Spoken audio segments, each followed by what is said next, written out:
Very warm welcome to this show. میں ہوں کامران شاہد. 2016 جو ہے وہ گزر گیا, 2017 میں انٹر ہو رہے ہیں. جب سے نواز شریف صاحب کی گورنمنٹ آئی ہے, ایک تو ان کے آنے سے پہلے ہی پتا تھا کہ جب وہ کمانڈ سنبھالیں گے تو سول ملٹری تعلقات جو ہیں وہ ایک خاص نہج پر جائیں گے, کیونکہ نواز شریف صاحب کا بڑا انٹرسٹنگ تعلق رہا ہے آرمی چیفز کے ساتھ یا فوج کے ساتھ. 99 کا کو یا کاؤنٹر کو اگر نہ بھی ہوتا تب بھی بڑا انٹرسٹنگ تعلق رہا ہے. اگر ہم کاکڑ صاحب کا معاملہ دیکھ لیں, جہانگیر کرامت کا دیکھ لیں, یہ تمام معاملات اگر ہم دیکھیں, کسی بھی ملک میں ایک بیلنس ہونا چاہیے سول ملٹری تعلقات میں. خواہ وہ امریکہ ہو, وہاں پہ بھی پریزیڈنٹ کو سننا پڑتا ہے, CIA کو سننا پڑتا ہے, آرمی چیف کو بریفنگ لینی پڑتی ہے, اور کوئی ڈیسیژن اس طرح نہیں دے دیا جاتا کہ اس طرح کے کوئی ویٹو کی پاور جو ایکسرسائز کی جائے. لیکن پاکستان میں سول ملٹری تعلقات جو ہیں, جو خاص طور پہ سال گزر گیا آلموسٹ اب 2016, اس میں کئی دفعہ تو اس نہج پر آئے کہ لگ رہا تھا کہ اب حکومت گئی اور اب حکومت گئی, یا کنفرنٹیشن بہت زیادہ ہو چکی ہے. اب اس میں خواہ ڈان لیکس ہو, مشرف صاحب کا آرٹیکل 6 کا معاملہ ہو, ان کا ملک سے باہر جانے کا معاملہ ہو, ان پہ غداری کے کیس کا معاملہ ہو, انڈیا کے اندر جو ایک اٹیک ہوا اس کے اندر پاکستان میں FIR کٹرا ہو, اسی دسمبر میں جو پچھلے سال کی دسمبر ہے, last birth day Nawaz Sharif صاحب کی, اس میں فوج کی توقعات یا عوام کی توقعات کی برعکس مودی صاحب کا بہت کلوز جانا ہو نواز شریف صاحب سے, یہ تمام چیزیں شامل ہیں. کہ ساتھ ساتھ اب ایک چینج آیا ہے نہ صرف آرمی کی قیادت میں بلکہ اعلیٰ عدلیہ کی قیادت میں بھی. تو 2016 میں تعلقات کیسے رہے سول اور ملٹری کے, اور 2017 جو ہے کیا وہ اس کا ریپلیکا ہو سکتا ہے, کیونکہ پاکستان کے حالات ہی ایسے رہتے ہیں. پرائم منسٹر اور آرمی چیف کے درمیان کانفلکٹ آف انٹرسٹ ہو جاتا ہے, ایسے مشرف صاحب بتاتے ہیں, انڈیا کو لے کر, فارن پالیسی کو لے کر. ایون انہوں نے تو یہ بھی کہا مشرف صاحب نے کہ پیناما جیسے کیسز کرپشن کو لے کر, کیونکہ آرمی بادی نظر میں کرپشن کے خلاف ہے, اپنے جرنیلوں کو فارغ کر دیتی ہے کرپشن کے نام پر اور پبلسائز کرتی ہے تاکہ دوسروں کو عبرت ہو. یا 2017 جو ہے اس میں تعلقات سموتھ رہیں گے ریگارڈلیس آف پرائم منسٹر کیا کر رہے ہیں, regardless of security policy India کی ٹورڈز کیا ہے. آرمی اپنا کام صرف محاذ پہ رکھے گی اور اس طرح انٹرفیئر نہیں کرے گی یا اس طرح چیزوں کو نہیں سنبھالے گی جس طرح ہم نے راحیل شریف صاحب کے دور میں, یا اس سے پہلے کیاری صاحب کے دور میں, یا اس سے پہلے مشرف صاحب کے دور میں دیکھا. آج کے ہمارے اینالسٹ بڑے اہم ہیں. اگر تعلق ہے ڈاکٹر حسن عسکری رضوی صاحب, پھر تعلق کے محتاج نہیں سلمان غنی صاحب, آپ ان کو جانتے ہیں کہ انالیسس پڑھتے رہتے ہیں, ہارون رشید صاحب, معین الدین حیدر صاحب. اگر میں ہارون رشید صاحب سے سٹارٹ کر لوں. ہارون صاحب, 2016 نواز شریف صاحب سرخرو ہوئے, لیکن کیا میسج ہے سول ملٹری تعلقات کے حوالے سے؟ سرخرو تو خیر وہ بالکل نہیں ہوا. کس چیز میں سرخرو ہوگا, وہ سیٹ رہ کیا گئی کارنامہ انہوں نے انجام دیا ہے سول سے؟ جی وہ پرائم منسٹر رہ گئے, ایک لمحہ لگ رہا تھا کہ شاید دھر لیں یہ وہ. جی تو یہ تو سرخرو ہونا تو نہیں ہوتا, کسی کی موجودگی زندگی کی علامت یا کامیابی کی علامت تو نہیں ہوتی نا. باقی بچ رہے, زرداری صاحب بھی باقی بچ رہے تھے, وہ کتنے سرخرو ہیں.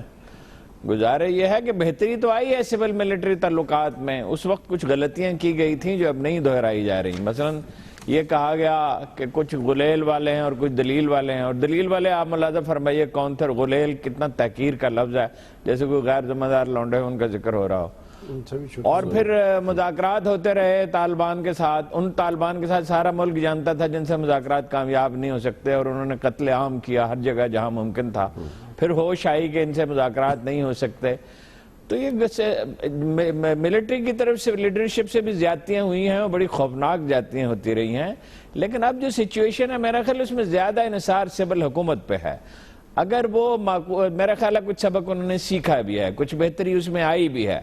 لیکن انڈیا کے معاملے میں کوئی تھنکنگ زیادہ سوجھ بوجھ کی نہیں ہے. مطلب آپ انڈیا سے کنفنٹریشن نہ کریں, ظاہر ہے جتنی علاقے میں کشیدگی کم ہو خطے میں اتنا ہی اچھا ہوتا ہے. امن ہی انسانوں کی ضرورت ہے, جنگ تو نہیں ہے. لیکن کشمیریوں پہ ظلم کے پہاڑ ٹوٹ رہے ہیں اور کسی کو پرواہ نہیں, ایک فکرہ نہیں کسی کو سوچتا. پنجابی میں کہتے ہیں سردہ ہی نہیں, کوئی توفیق ہی نہیں ہے ایک جملہ کہنے کی بھی. کوئی کیا کو دکھاوے کے لیے کچھ بھیج دیے تھے کوئی لوگ باہر, اور وہ گھوم پھر کے آ گئے. اس میں کوئی کیئرفلی نہ سلیکشن کی گئی, نہ کوئی احتیاط کی گئی. اور یہ اس پہ اور اہم ترین بات یہ ہے کہ سول اداروں کے استحکام پہ انحصار ہے, ان کی بہتری, ترقی اور فروغ پہ, ٹریننگ پہ, کیپیسٹی بلڈنگ پہ, کہ بتدریج اختیار تو سول کے پاس ہی جانا چاہیے زیادہ سے زیادہ. ہارون صاحب ایک بات بتائیے گا, یہ تو انحصار حکومت پہ ہے. سر دو چیزیں جو تھی نا ایپل آف ڈسکارڈ رہی وجہ تنازع سول ملٹری تعلقات میں بہت زیادہ. ایک مشرف صاحب کا کیس, اور دوسرا ہندوستان کے ساتھ گرم جوشانہ تعلقات, نواز شریف صاحب کے ذاتی تعلقات, اس حد تک کہ ان کی وہ ویڈنگز پہ بھی آئے, جو ان کی فیملی کی تقریبات تھی, برتھ ڈے پہ بھی آئے. تو یہ دو فیکٹرز تو آپ کے خیال میں موجود ہی رہیں گے 2017 میں بھی؟ مشرف کیس بھی موجود رہے گا, مشرف کا باہر بیٹھ کے سٹیٹمنٹس دینا, اور فخرانہ انداز میں ان کا یہ بتانا جی، اور یہ انڈیا کے ساتھ کلوز تعلق نواز شریف وہ صاحب تو بچپنے کی بہت بچپنے کی حرکت انہوں نے کی نا، بہت سی چیزیں زیر سطح ہوتی ہیں، اس کا اس طرح اعلان نہیں کیا جاتا. خیر وہ باہر رہیں گے، میرا خیال ہے کہ وہ بڑا فیکٹر نہیں بنے گا، انہیں بھی اندازہ ہو گیا چیزوں کا. لیکن ہندوستان کا جو معاملہ ہے وہ بہت بچوں کی سی حرکت ہے. بھائی تعلقات بتدریج بہتر ہوتے ہیں، رفتہ رفتہ گفتگو کی جاتی ہے، اس طرح نہیں کہ اٹھ کے بھاگ گئے تھے اس وقت مودی کی تقریب میں، انہوں نے لائٹری لینا شروع کیا، بہت سا وقت ضائع کیا، اور مشورہ پہلے وعدہ کر لیا جانے کا، مشورہ بعد میں کیا. اس کی نواز شریف صاحب تردید نہیں کر سکتے، بالکل اگر کریں گے تو غلط کریں گے. اب کشمیر میں جو کچھ ظلم و ستم ہو رہا ہے، بھائی آپ منہ سے کچھ پھوٹیں تو صحیح، بات تو کریں حضور والا. یہ جو یعنی جو جتنا مرضی ظلم ہوتا رہا آپ بولیں گے نہیں، تو کوئی ان کے انداز فکر میں بھی خامی ہے. بہرحال فوج کو مداخلت منیمم کرنی چاہیے، اپنی انپوٹ دینا چاہیے، سمجھانا چاہیے، بات کرنی چاہیے. بالکل صحیح. محمد حیدر صاحب، سر آپ کے نزدیک یہ 2016 جو ہے اس میں مشرف صاحب کی وجہ سے آپ کو لگتا ہے بہت تناؤ ہوا، اور پھر یہ پیناما کو لے کے obviously جب عمران خان نے لاک ڈاؤن کی بات کی تب بھی اتنی باتیں اٹھی، بجائے اس کے کہ اس کو فیس ویلیو بھی لیا جاتا لاک ڈاؤن کو، اس کو بھی ملٹری اسٹیبلشمنٹ کے ساتھ جوڑا گیا. حکومتی ایم این ایز نے وہاں دوحل یہ کہا کہ یہ ایک اور آرمی کو لانے کی سازش کی جا رہی ہے یا فوج کو بلانے کی سازش کی جا رہی ہے. کیا عمران خان، مشرف اور انڈیا کے ساتھ تعلقات یہی فیکٹرز رہے جو راحیل شریف صاحب اور نواز شریف صاحب کے درمیان بادی نظر میں تناؤ رہا، یا اس معاملات کچھ اور تھے، جینوئن اور ریزنز بھی تھے اس کے؟ جی ہاں، بہت سے ایسے مواقع پچھلے 2-3 سال میں آئے. راحیل شریف صاحب کی جب کمانڈ تھی فوج کی، اس میں دھرنے کے دوران بہت سے ایسے موقع آئے، لوگوں نے کہا شاید جمہوریت کو خطرہ لاحق ہو گیا ہے، لیکن فوج نے جمہوریت کا ساتھ دیا اور استحکام کا اور سیاسی استحکام کا ساتھ دیا. اس کے بعد بھی فوج کو جو چند پریشانیاں پیش آئیں، جس کے اندر وہ یہ ڈان کی لیکس تھیں، اس کے سلسلے میں فوج جو تھی پنجاب میں آپریشن کی بھی آئی تھنک کی باتیں جی پنجاب میں آپریشن جو تھا وہ کہتے تھے کچھ ایسے بھی ہیں کہ وہاں پر بھی آپریشن جو ہے ہونا ضروری ہے تاکہ یہ تاثر ہو کہ پورے پاکستان سے ٹیررزم کا اور اس کے سہولت کاروں کا خاتمہ کیا جا رہا ہے. اور کچھ مسئلے اس قسم کے تھے، گورننس کے ساتھ ایشوز ہیں جس میں پولیس ریفارمز ہیں، پروسیکیوشن کو اور انویسٹیگیشن کو مضبوط بنانا ہے، یا ایجوکیشن کے اوپر، یا آئی ڈی پیز کی بحالی کے لیے وسائل چاہیے تاکہ ان کو تیزی کے ساتھ واپس اپنی جگہوں پر پہنچایا جائے.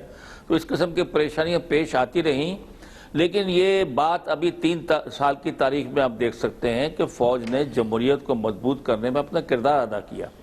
دوسری بات یہ ہے کہ ابھی اگلے روز صدرن کمانڈ کے عامر ریاض صاحب نے پیغام دیا کہ ہندوستان سے تعلقات بہتر بنانے میں فوج کو اعتراض نہیں ہے. وہ ظاہر ہے کہ امپورٹنٹ پوزیشن پہ رہے ہیں، کور کمانڈر کانفرنس اٹینڈ کرتے رہے ہیں، فوج کی پالیسی کو جانتے ہیں. اور یہ بھی آپ کو پتہ ہونا چاہیے کہ پرویز مشرف صاحب نے آگرہ میں اور بعد میں کوشش کی کہ اپنا تعلقات کو ہندوستان سے بہتر بنایا جائے، ورکنگ ریلیشن شپ قائم کرنا ضروری ہے، اور ایل او سی پر اور بارڈرز کے اوپر امن بہت ضروری ہے دونوں ملکوں کے لیے. تو اس میں فوج کو اعتراض نہیں ہے، لیکن فوج یہ کہتی ہے کہ کوئی کنسیشن دینے سے پہلے کہ افغانستان کی وہ مانگ رہے روٹ کہ لینڈ روٹ دیا جائے واگا سے، یا پانی کے مسئلے ہیں، یہ جو ہمارے کور ایشوز اس قسم کے ہیں ہندوستان کے ساتھ، ان کے ساتھ کوئی انڈرسٹینڈنگ اس پہ. لیکن محمد حیدر صاحب، سول قیادت یہ بھی تو کہتی ہے نا کہ جب ہم کچھ کرنا چاہتے ہیں تو فوج ہمیں کرنے نہیں دیتی انڈیا کے ساتھ، لیکن جب وہ خود پاور میں آتے ہیں اس وقت جو ہے وہ ایل او سی میں معاملات وہ ٹھیک رکھنا چاہتے ہیں انڈیا کے ساتھ، وہ ان کے پرائم منسٹر سے ملنے آگرہ بھی چلے جاتے ہیں، سارے معاملات ٹھیک ہو جاتے ہیں. ہم جب کرنا چاہتے ہیں تو ہمیں نہیں کرنے دیتے. تو یہ تو سر ایک نو ون نو میں سچویشن ہے کسی بھی پرائم منسٹر کے لیے. پھر جی نہیں، ایسا بالکل بھی نہیں ہے. اور میں آپ سے عرض کروں، کوئی فوج نہیں چاہتی کہ اس کے بارڈر پہ گڑبڑ ہو اور وہاں پر سویلین لوگوں پر گولے برسائے جائیں جس سے کسی کو کچھ حاصل نہ ہو. دونوں ملکوں کو کوئی فوج یہ نہیں چاہتی، اس میں ایزی فیل نہیں کرتی. اور ظاہر ہے کہ ہم امن چاہتے ہیں. وہ اس لیے ہم امن چاہتے ہیں بارڈرز کے اوپر کہ فوج جو ہے وہ اندرون ملک جو ہے بہت اس کے وہ مصروف ہے تمام پاکستان. سر یہ اب یہ جو کمانڈ چینج ہوئی ہے، بالکل ٹھیک ہے محمد حیدر صاحب، جو کمانڈ چینج ہوئی ہے آپ کے خیال میں یہ ایشوز ریلیونٹ رہیں گے؟ پرویز مشرف، ہندوستان، عمران خان کا پروٹیسٹ، اس کو پھر جوڑے جانا فوج کے ساتھ یا نہ جوڑے جانا، پیناما، کرپشن کے ایشوز، سی پیک، یہ رہیں گے ایشوز ابھی گورنمنٹ اور ان کے درمیان، یا آپ کو لگتا ہے نہیں جو راحیل شریف صاحب سے ختم ہو گیا یہ کنفرنٹریشن اگر تھی بھی کوئی یا تناؤ تھا؟ دیکھیے جو مسئلے اس ملک میں موجود ہیں اور جس سے عوام پریشان ہیں، کرپشن کا مسئلہ ہم لے لیتے ہیں ایک. یہ فوج کا مسئلہ نہیں ہے کرپشن کا، صرف یہ پورے ملک کا مسئلہ ہے. اور پاناما لیز کو جو ہم جوڑ رہے ہیں وہ کہہ رہے ہیں کہ جی پاناما لیز کے فوج جوڑ دیا. پاناما لیز کوئی ہم نے تو جا کے فوج نے تو وہاں پر اس کے ساتھ انیشیٹ کرایا. یہ تو ایک انٹرنیشنل جرنلسٹ کی ٹیم نے یہ کام کو اشکارا کیا ہے جس سے فوج کا کوئی تعلق نہیں ہے. لیکن فوج یہ ضرور کہتی ہے کہ کرپشن کا پیسہ ٹیررزم میں استعمال ہوتا ہے. اس نیکسس کو توڑنا ضروری ہے. سندھ میں آپ نے دیکھا کرپشن کا پیسہ فشریز سے اور کہاں سے ہتھیار خریدے گئے, کس گینگ کو کھڑا کیا گیا, اور یہاں پر جو لڑائی جھگڑے ہوتے رہے اور آپس میں مار کٹائی ہوتی رہی, یہ اسی وجہ سے تھا کہ یہ پیسہ کرپشن. تو یہ تناؤ رہے گا آپ کے خیال میں, کرپشن کا مسئلہ تک رہے گا, فوج کے لیے رہے گا یہ ایشو؟ دیکھیے یہ جو مسئلے ہیں گورننس کے, جس میں ملک کی تعلیم ہے, صحت ہے, پانی ہے, اچھے ایشو, اچھے افسروں کو لگانا ہے, میرٹ ہے کے اوپر کام ہونا ہے, یہ تو ظاہر ہے پوری قوم کے ایشوز ہیں, فوج کے بھی ایشوز ہیں. تو مطلب فوج اس کے اوپر تو خالی بیان دستے کہ ایڈوائز کرتی ہے, ریکویسٹ کرتی ہے, وہ کون سے اس کے اوپر کوئی ڈیسٹیبلائز کر رہی ہے. فوج سر میں یہ نہیں کہہ رہا ڈیسٹیبلائز کرتی ہے, لیکن یہ آپ نے ذرا تھوڑا زیادہ ہی وہ سمپلیفائی کر دیا کہ ایڈوائز یا سجیسٹ تو نہیں کرتی, وہ تو کمانڈ کرتی ہے فوج جب بھی کرتی ہے. لیکن بہرحال میں سر آگے جاؤں گا حسن عسکری رضوی صاحب کے پاس. ڈاکٹر صاحب ایک تو آپ کا تجزیہ لینا چاہوں گا میں اس حوالے سے 2016 کے حوالے سے, اور آپ کو لگتا ہے کہ کون سے فیکٹرز ہیں 2017 میں بھی فوج اور پرائم منسٹر کے درمیان ایک ایشو رہ سکتے ہیں, خواہ وہ پیناما ہو یا نہیں رہ سکتے, کیونکہ اب کمانڈ چینج ہو گئی ہے تو اٹس اے ڈیفرنٹ. دیکھیے 2016 میں سول ملٹری ریلیشن میں مشکلات رہی ہیں اور معاملات میں اونچ نیچ آئی ہے, لیکن ایک چیز بڑی واضح ہمیں 2016 میں نظر آتی ہے کہ فوج نے ان پرنسپل یہ فیصلہ کیا ہوا تھا کہ وہ سائیڈ لائن پہ رہیں گے, direct assumption of political power کے وہ حق میں نہیں تھے. ورنہ بہت سی قوتیں پاکستان میں, بہت سے عناصر ایسے تھے جو فوج کو یہ کہہ رہے تھے کہ تم فارغ کر دو نواز شریف کو, اور ڈائریکٹ ازمپشن آف پاور ان کی اسٹریٹجی میں نہیں رہی ہے. اور یہ ہے کہ سائیڈ لائن سے انہوں نے انفلوئنس استعمال کیا ہے. اور جو ایشوز تھے فوج نے جو ایشوز تھے, میرا خیال ہے 6 ایشوز ہیں جو میں بریفلی آپ کو آؤٹ لائن یہاں کر دیتا ہوں, پھر اگر چاہیں گے تو بعد میں تفصیل پہ بات ہو سکتی ہے. پہلا جو ایشو جو آیا ہے وہ تھا ایکسٹینشن کا, جو کہ 2015 میں شروع ہوا, 2015 کے نومبر دسمبر میں شروع ہوا. 2 جنوری 2016 میں راحیل شریف نے کہا مجھے ایکسٹینشن نہیں چاہیے, لیکن کہانی چلتی رہی, اور یہ راحیل شریف صاحب کو امبیرس کرنے کے لیے ایک اچھا پوائنٹ تھا سیولین لیڈرشپ کے بعد. دوسرا ایشو جو 2016 میں سول ملٹری کو انفلوئنس کرتا ہے وہ مشرف کا کیس تھا, جو کہ اگرچہ وہ بھی پرانا قصہ ہے, لیکن یہ ہے کہ 2016 میں سر وہ تو کیس چل رہا تو ریلیونٹ ہی تھا جی. لیکن ہاں یہ بات ٹھیک ہے, شروع تو ایکسٹینشن آپ کہہ رہے ہیں, اور دوسرا مشرف کا, اور دوسرا مشرف کا تھا. تیسرا جو ایشو ہے وہ انڈیا پاکستان ریلیشن کا تھا. اس کی کئی ڈائمینشنز ہیں جس پہ تفصیلاً بات ہو سکتی ہے. اور چوتھا ایشو جو ہے وہ سیکیورٹی ایشوز کے بارے میں ہے. مثلا جب بھی کراچی میں ایکسٹینشن کی بات آئی, رینجرز کی پاور کی, سول حکومت نے پاؤں گھسیٹے ہیں, اس کے بعد وہ ایکسٹینشن ملی ہے. اسی میں آپ پنجاب کے اندر کہ رینجرز کا اور آرمی کا کیا اٹونومس آپریشن ہو سکتا ہے, سول گورنمنٹ بڑی کلیئر تھی کہ پنجاب میں آپ دخل نہیں دیں گے, پنجاب میں جو چیز ہوگی وہ ہمارے انڈر ہوگی. اٹونومس رول جس طرح کراچی کے اندر ہے وہ پنجاب میں نہیں تھا, یہ حکومت کی پالیسی تھی. پھر نیوز آئٹم کا ایشو جو ہے وہ کنٹروورسی تھی, ہاں یہ 5واں ایشو ہے. چھٹا ایشو یہ تھا کہ نیشنل ایکشن پلان کی جو سیولین سائیڈ ہے اس کی ایفیکٹو امپلیمنٹیشن کرنے کی پہ ڈیفرنسز رہے ہیں فوج کے درمیان اور سول حکومت کے درمیان.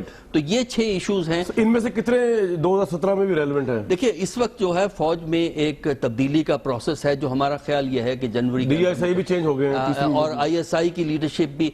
سول حکومت اس وقت کافی ریلیوڈ فیل کرتی ہے, وہ یہ سمجھتی ہے کہ نئی آرمی لیڈرشپ ہے, اس کو ٹائم لگے گا.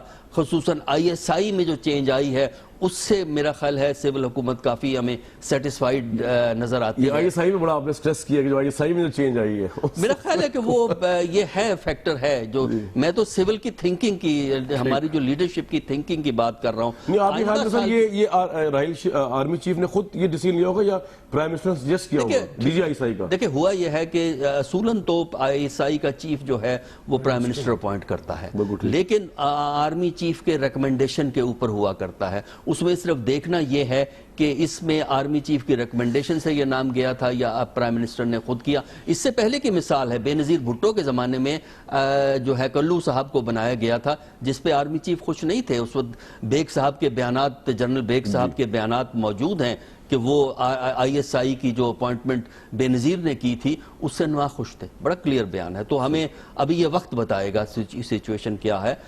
اس میں یہ ہے کہ سول قیادت خوش ہے DGI جو فوری طور پہ تو سول حکومت سیٹسفائیڈ ہے جس طرح کہ انہوں نے پورا ایئر سروائیو کیا ہے مشکلات کے باوجود, اور آئندہ کے وہ کافی کانفیڈنٹ نظر آتے ہیں. لیکن یہ جو ایشوز ہیں وہ سامنے ری ایمرج کریں گے دوبارہ. اس میں نیوز آئٹم کا ایشو ہے. پیناما کتنا آپ کے خیال میں حکومت کے لیے خطرناک ہے ابھی یا نہیں ہے؟ میں آپ کا آرٹیکل پڑھا تھا, آپ لکھ رہے تھے کچھ فیکٹرز نواز شریف کو پاور میں رکھا, سپریم کورٹ نے بھی اس وقت فیصلہ نہیں دیا جب 80% سماعت پیناما لیے مکمل ہو چکی تھی. تو آپ کے خیال میں آپ کس طرح دیکھ رہے ہیں پیناما کو؟ دیکھیے اس میں یہ ہے کہ سرکمسٹینشل فیکٹرز نے نواز شریف کو 2016 کا جو سال ہے وہ نکال دیا سیفلی, اور اب دیکھنا یہ ہے کہ سرکمسٹینشل فیکٹرز کس طرح بدلتے ہیں. پاناما کا جو ایشو ہے وہ تو سپریم کورٹ کا کیس ہے نا. میرے نزدیک بیشتر کیس تو نکل چکا ہے, تھوڑا سا یہ ہے فائنل آرگومنٹس دونوں سائڈ سے ہونی ہے, لیکن اب بینچ ریکانسٹیچیوٹ ہوگی. اب دیکھنا یہ ہے کہ بینچ جب ریکانسٹیچیوٹ ہوتی ہے اس میں کوئی نئے ججز اگر ڈال دیے جاتے ہیں تو پھر وہ کیس کو دوبارہ آرگومنٹ کے لیے اگر چاہے بینچ تو دوبارہ آرگومنٹ مانگ سکتے ہیں وہ, تو پھر وہ معاملہ لمبا ہے. تیسرا یہ ہے کہ کمیشن کا اگر بناتے ہیں تو کیس اور لمبا فوج کے لیے لیکن کمیشن کی پاناما ایشو کرپشن کرپشن کا ایشو ایک جنرل ٹرم میں تو ہے, لیکن وہ ان اسپیسیفک وہ خصوصی معاملات میں نہیں ہے, کیونکہ کرپشن کا ایشو تو ہر جگہ ہے ہمارے ہاں, وہ اسپیسیفک نہیں ہے, ایک جنرل ایشو ہے. اسپیسیفک ایشوز ہیں, نیوز آئٹم کا ایشو ہے, specific issues security internal security کے معاملات ہیں, کاؤنٹر ٹیررزم کے معاملات ہیں, سیولین کا رول ہے. اس کے علاوہ جو ہے جو اہم بن جاتا ہے نیشنل ایکشن پلان ہے, اور انڈیا ہے. یہ آپ کا سر انڈیا ہے. بالکل ٹھیک پوائنٹ. سبحان غنی صاحب, یہ پچھلے 3 سال میں نواز شریف صاحب سب کچھ فیس کرتے رہے لیکن اس سے باہر نکلے, تو سیاسی مقدر بہت زبردست ہے یا اوپرنٹس جو تھے یا جن کے ساتھ کام چل رہا تھا وہ ذرا مضبوط ثابت ہوئے نواز شریف صاحب کے آگے؟ دیکھیں کامران صاحب, جب آپ سول ملٹری تعلقات کی بات کریں گے تو اس کا پس منظر بھی سامنے رہنا چاہیے, چونکہ پاکستان کے اندر پاکستان کی سیاسی تاریخ میں 30-35 سال فوج براہ راست پاکستان میں برسر اقتدار رہی ہے. اور جہاں تک آپ نے اپنے ابتدائیے میں جب بات کی تھی کہ مارشاء اللہ یا فوجی تسلط, دیکھیں یہ پچھلی صدی کی باتیں ہیں. اس صدی کے اندر نہ تو مارشاء اللہ کے کوئی امکانات ہیں اور نہ براہ راست فوجی تسلط کا, اور اس میں کریڈٹ میں پاکستان کی فوجی قیادت کو دوں گا کہ انہوں نے نوشتہ دیوار پڑھا ہے, اور پاکستان کے سیاستدانوں کو بھی پڑھنا چاہیے. اور جہاں تک آپ نے یہ کہا کہ نواز شریف صاحب کو 3 سال کے دوران, دیکھیں بات یہ ہے کہ یہ اتار چڑھاؤ رہیں گے, اس لیے کہ فوج کچھ معاملات میں بڑی حساس ہے, خاص طور پہ انڈیا کے معاملے میں. اور اگر کوئی کریڈٹ والی بات ہے تو میں سمجھتا ہوں کہ کشمیر کاز کے حوالے سے 2016 میں پاکستان کی فوج, پاکستان کی حکومت, پارلیمنٹ, پاکستان کی پولیٹیکل لیڈرشپ اور پاکستان کے عوام نے سنجیدگی ظاہر کی ہے, یکسوئی ظاہر کی ہے, اور UN کے اندر پاکستان کے پرائم منسٹر نے جرأت مندانہ انداز میں کیس پیش کیا ہے. لیکن جہاں تک کہ 2016 اور 17 کا کمپیریزن, میں سمجھتا ہوں کہ 2016 کے اندر پاکستان کے اندر سیاسی درجہ حرارت جو ہے وہ رہا ہے. آپ نواز شریف صاحب کی انڈیا پالیسی ٹھیک ہے؟ بات یہ کہ یہ پاکستان کے چیف ایگزیکٹو ہیں, اور فوج اگر کوئی بات کر رہی ہے تو, اور پاکستان کی پولیٹیکل لیڈرشپ, بات وہی چلے گی جو پاکستان کی الیکٹڈ لیڈرشپ کرے گی. اور میں سمجھتا ہوں کہ جنگ سے بچنے کا بہترین طریقہ جو ہوتا ہے وہ جنگ کی تیاری ہوتا ہے. اور اگر پاکستان کے پرائم منسٹر یہ بات کر رہے ہیں کہ جی انڈیا سے بات کی جائے, تو بات چیت ہے کامران صاحب ہمیشہ وہ کرتا ہے جس کا کوئی کیس ہوتا ہے. اور میں سمجھتا ہوں کہ یکسوئی اور سنجیدگی اختیار کرنی چاہیے. ہندوستان کا جارحانہ طرز عمل رہا ہے, اور جو بات ہارون رشید صاحب نے کی ہے, دیکھیں کہ ہندوستان نے کشمیر کے اندر جو کچھ کیا ہے, اور اس کے بعد آپ کا کنٹرول لائن 2015 میں ایسے نہیں تھی کہ وہ جو کنٹرول لائن گرم کی ہے وہ بھارت نے اس لیے کی ہے کہ وہ مقبوضہ کشمیر کے اندر جو پیدا شدہ صورتحال ہے اس سے توجہ اٹھانا چاہتا ہے. اور آخری بات میں یہ کہوں گا کہ 2016 سیاسی درجہ حرارت بڑھتا رہا, 2017 میں انتخابی درجہ حرارت بڑھے گا, اور جن ایشوز کی ہم 2016 میں بات کرتے رہے شاید اب پولیٹیکل فورسز کے درمیان وہ معاذ. ہارون رشید صاحب, آپ ایگری کریں گے سبحان غنی صاحب سے کہ خاص طور پہ انڈیا کو لے کر کہ جو سول لیڈرشپ ڈیسائیڈ کرے گی فوج کو بھی وہ ماننا پڑے گا؟ نہیں, دیکھیے وہ قوموں کے رجحانات اور مزاج ہوتے ہیں, ان کی ترجیحات ہوتے ہیں, اس کو نظر انداز کر کے کوئی فیصلہ نہیں ہو سکتا. کوئی آدمی جو قوم کے کلیکٹیو سب کانشیس کو نہیں سمجھتا وہ کیا خاک کرے گا. دیکھیے بھٹو کس لیے کامیاب تھے, وہ ہندوستان کے خلاف قومی حمیت کی بات کرتے تھے اور غریبوں کی بات بھی کرتے تھے, وہ بھی ایک وجہ تھی.